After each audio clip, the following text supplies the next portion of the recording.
Well, 25 men got into the breakaway as they blasted through the first 2 hours of racing at over 50 kilometres an hour. The pace was too much for Ben O'Connor, who's been struggling after a crash, last year's runner-up, stepping off the bike. There were fewer big names at the front than in recent days, but Mads Pedersen was up there yet again hunting for green jersey points, along with his nearest rival in that classification, Ethan Vernon.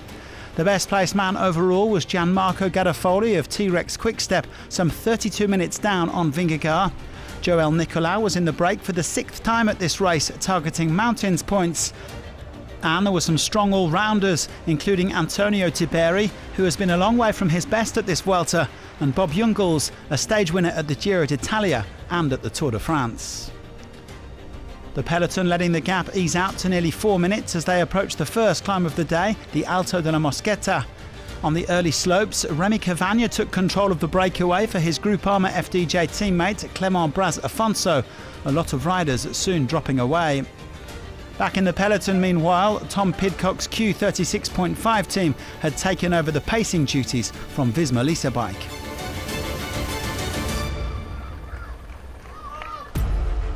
Well, Jungels then decided to step things up a gear in the breakaway, with Cavagna and Braz-Afonso fading away.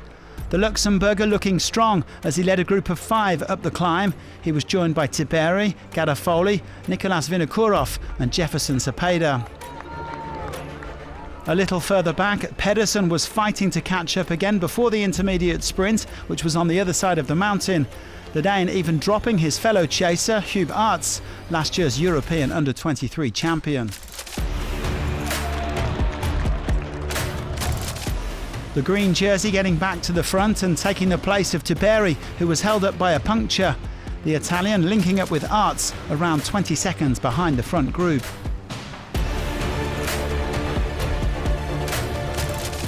The intermediate sprint was a formality for Pedersen, who sat up as soon as he had collected his 20 points. The rest of the front group heading on to the Alto del Cordal. Garofoli soon dropped, leaving Jungels, Vinokourov and Cepeda at the front. It didn't look like Tiberi would be able to get back to them. UAE taking over at the front of the peloton meanwhile, with the King of the Mountains, Jay Vine, working for Almeida and eating into the breakaway's advantage. Vinokourov was once again first over the top to make it 20 KOM points for the day.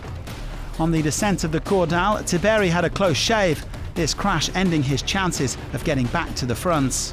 The stage and perhaps even La Vuelta would be decided on Angliru. 3 riders arrive at the base of the Alto de L'Angliru, the first especial climb of the 2025 La Vuelta España. The GC group was now around 2 minutes down, and Cepeda was the latest man to be dropped at the front.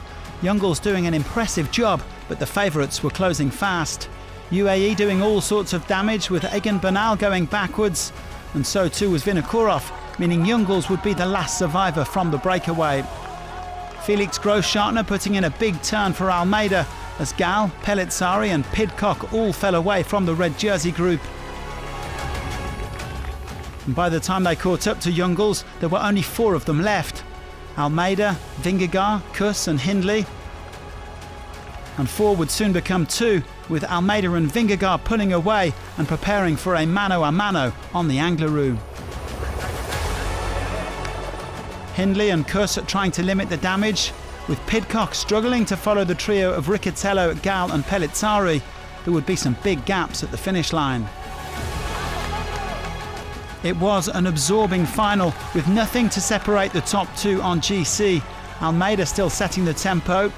Further back, Gal had dropped the white jersey contenders Pellizzari and Riccitello, and Pidcock was just behind them, fighting all the way.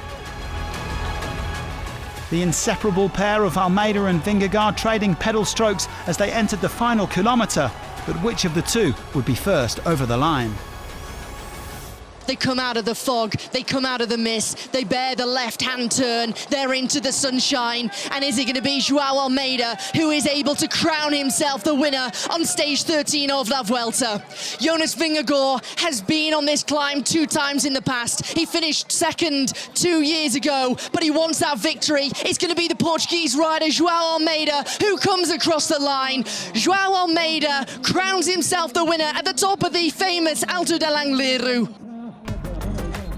João Almeida showing that he is a force to be reckoned with on this Vuelta and that nothing is settled just yet. The Portuguese star taking his 10th win of a brilliant season, which has included GC successes in the Basque Country, Romandy and Switzerland. UAE's hot streak continues. They have now won 6 of 13 stages. Best win of your career so far? Yeah, this is a special one. Oh, I still don't believe it. Yeah, I think this is the hardest slam in the world. It's crazy. It just doesn't end anymore. Whoa. I'm glad it's over. I still have a lot of time to make up to Jonas, but he's looking phenomenal, so I think it's going to be a hard task, but we never give up. Almeida taking his 23rd career win ahead of Vingegaard. Hindley, Kuss and Gal were all within 1 minute, followed by Pellizzari, Pidcock and Riccitello. Vingegaard now leads by just 46 seconds, with Pidcock at 2 minutes 18. Hindley, Pellizzari and Riccitello all moved up 4 places today, while Torstein Train held on in the top 10. Well, Jayvon was in domestique mode for Almeida today, but keeps hold of the polka dot jersey by 13 points from Vingegaard. 3 of the top 4 belong to UAE. And the fight for the white jersey is hotting up between Pellizzari and Riccitello, separated by just 5 seconds today and 32 overall. Tomorrow we have another short and explosive mountain stage to La Farapona. Join us for that on Saturday, and thanks for watching.